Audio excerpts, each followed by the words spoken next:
How to make the narcissist miss you after yo-yo discarding. Okay, I know a lot of you probably aren't even watching this video. You probably jumped down to the comment section and blasted the fact of why would you even want the narcissist to miss you? And that's a really valid point. So I want to address that right off the bat. This video is actually a remake of a video that I made when I first started my channel about 5 years ago. And it's one of the videos that actually has the most views on my channel. I thought it was time to update this video.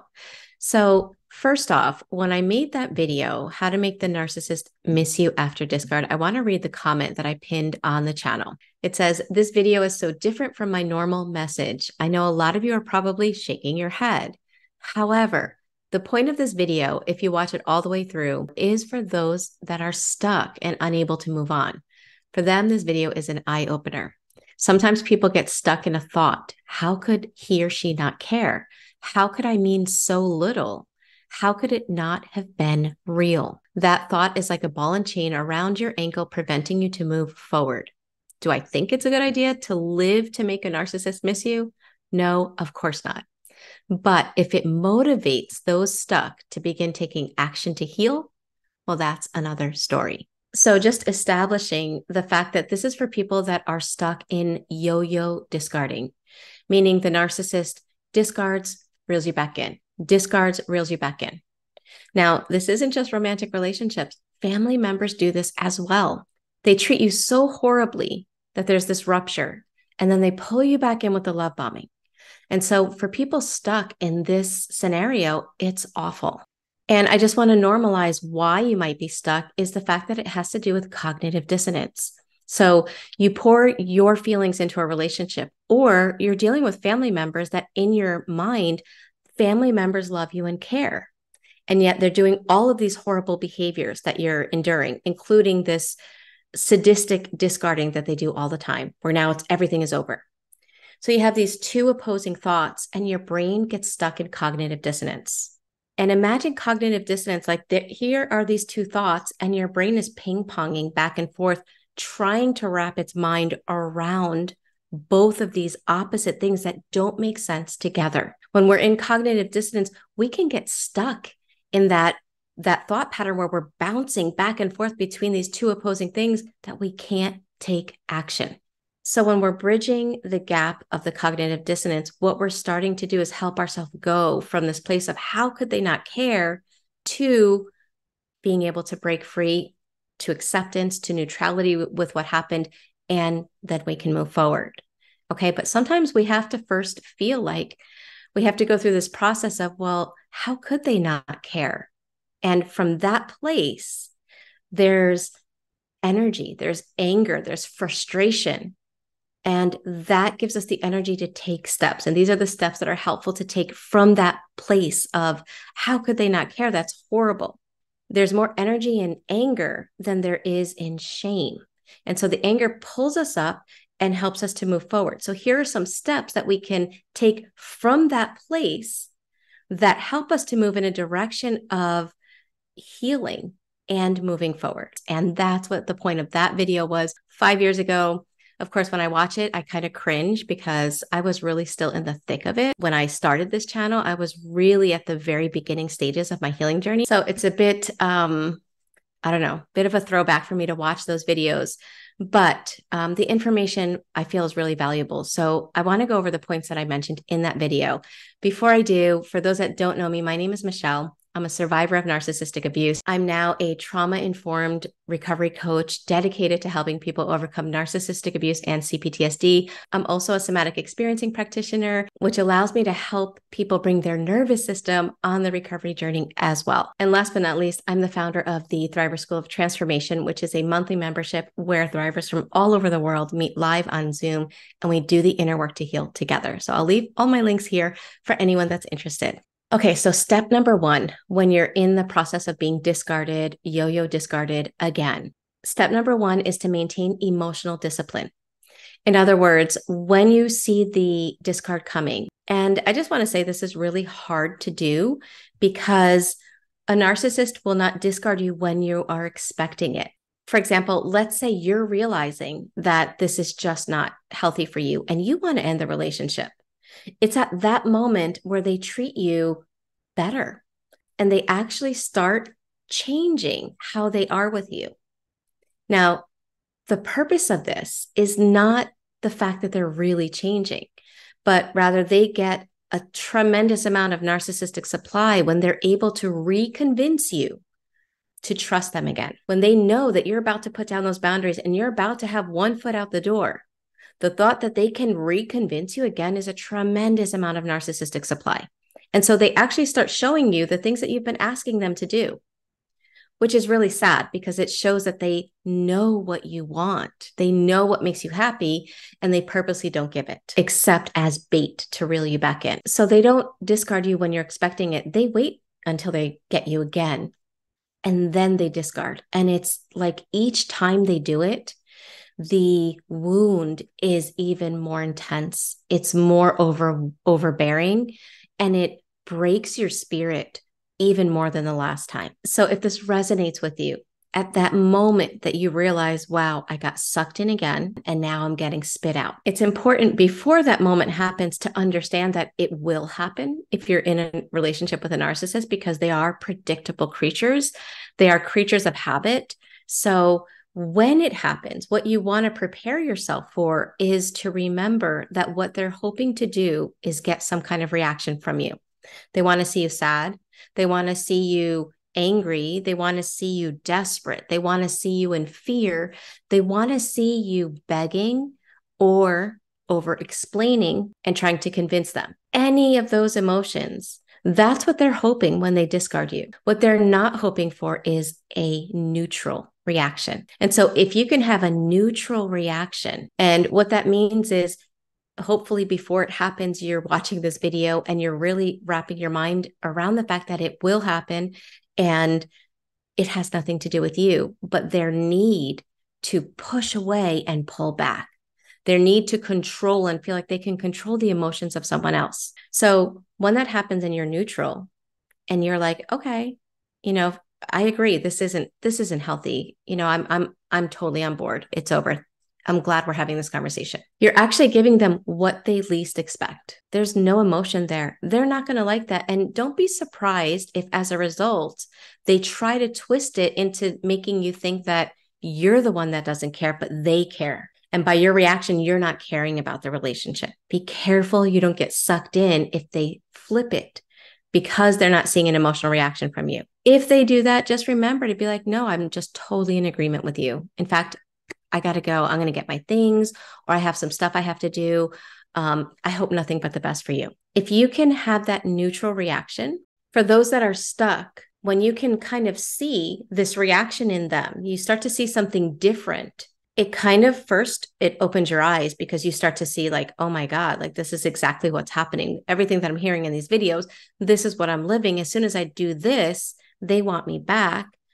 It starts to bring it into your conscious awareness, the game that they're playing, and it helps you to feel a tiny bit more empowered. And so again, we're trying to find places to come from those moments, those glimmers of empowerment to move us in the direction of healing. And so that would lead me to the step number 2. And this has to do with your social media and your conversations with friends and family. Now, some people say go no contact. If that's something that resonates with you and feels right, then by all means. But for those that can't, so regardless of whether you go no contact or not, what you post and what you focus on in this moment is either going to feed their narcissistic supply or it's going to feed your empowerment. My suggestion, and that's all it is my suggestion, but my suggestion is to post no negative emotions. And that could be even memes or quotes that are talking about a broken heart or talking about family. I know some people will tell me, no, but I just posted that because I want to jab them and I wanted them to know. They don't know. They don't see it that way. What you see as a jab, they see as, oh, look, they can't stop thinking about me. Oh, look at how they're acting like they're not bothered by this last discard, but I can tell by their posts that they are. And what they're always looking for is your negative emotions. And if they can't see them face to face, seeing them on your social media is just as powerful for them. They're getting narcissistic supply. So you don't want to share any of your painful struggles on social media at this point. And honestly, like our wounds should be something we only share with people that tend to them, right? People that have earned our trust. And so we can share with them. And so if you don't have anybody in your life doing that, support groups are a great place to really start being able to share in a place where you're going to get witnessed, where you're going to get validated, where you're going to be believed, and your emotions and your story is not going to be used to hurt you. So just throwing that out there. If you need an outlet for your painful, wounded emotions, then journaling is a great thing to do, as well as, again, the support groups. Number 3 is to make an inventory of your friends and or family that you have in common with this person, because these are the people that are going to start coming around to talk about the narcissist.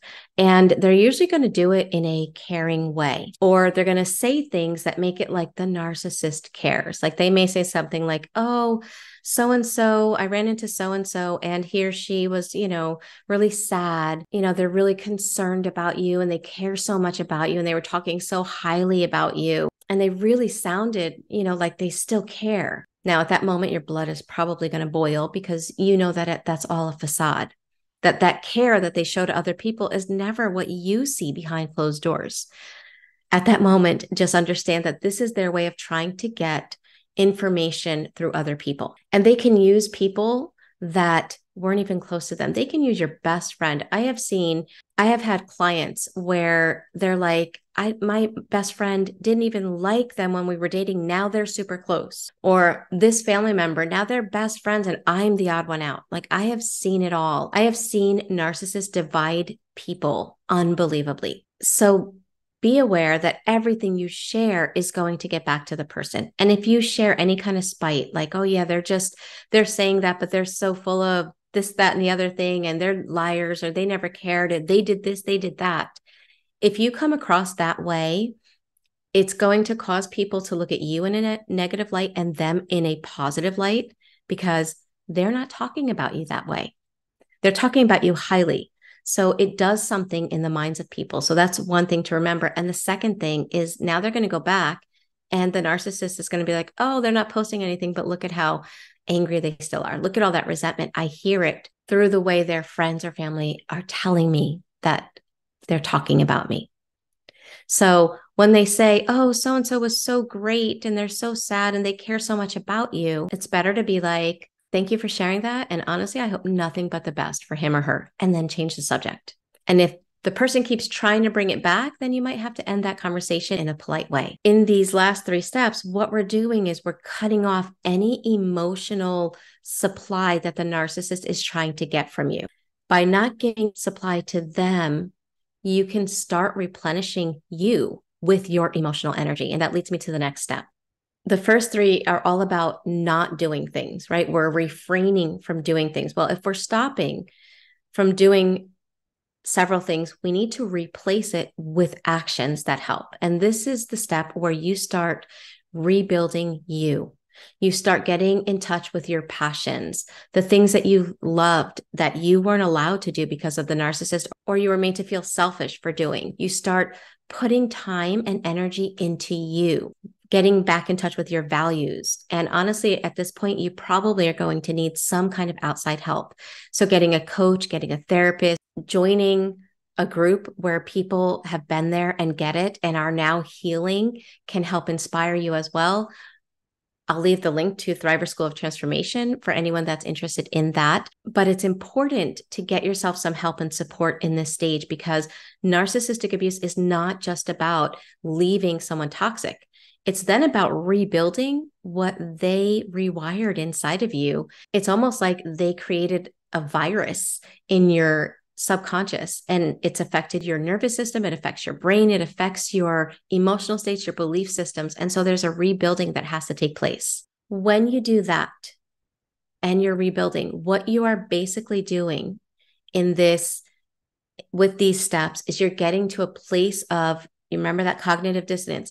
How could they not care with all the things I've done and all the ways I've done emotional gymnastics to try to make them happy, to I can let go and move on. And you get to this place where you can actually say, and it always brings to mind this movie, called The Labyrinth. And I used to watch it as a kid. It's so funny how that phrase always stood out to me, even as a kid. But the actress says to, and the actor was David Bowie in the movie, where she looks at him and she's like, you have no power over me. And it's like just standing in her truth ends that control that he had over her. And it's the same thing with the narcissist. When we get to that place, when we do these steps, we get to this place where we can say, you have no power over me. And then we can move on. And so when we do these steps, does the narcissist miss you?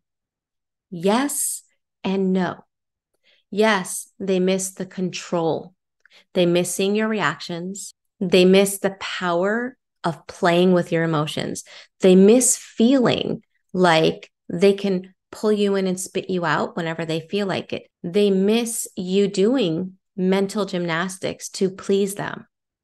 Do they miss you in the intimate sense of this person was valuable and I did something wrong and I hurt them and I want to change to be with them? No, because that would require empathy, love, self-reflection, honesty, and humility, things that narcissists don't possess. So by doing these steps, you get the narcissist to miss you, but not miss you in the way that healthy people do. And hopefully, as you're doing these steps, by that point, you won't care if they miss you. Because if you're anything like me and so many other survivors on this journey, I realized after all toxic relationships that the person I missed the most was myself, the real me. And by getting me back, you never want to be in a toxic relationship again. You never want to give you up to make someone else happy. So I hope this video helps you. Let me know in the comment section below.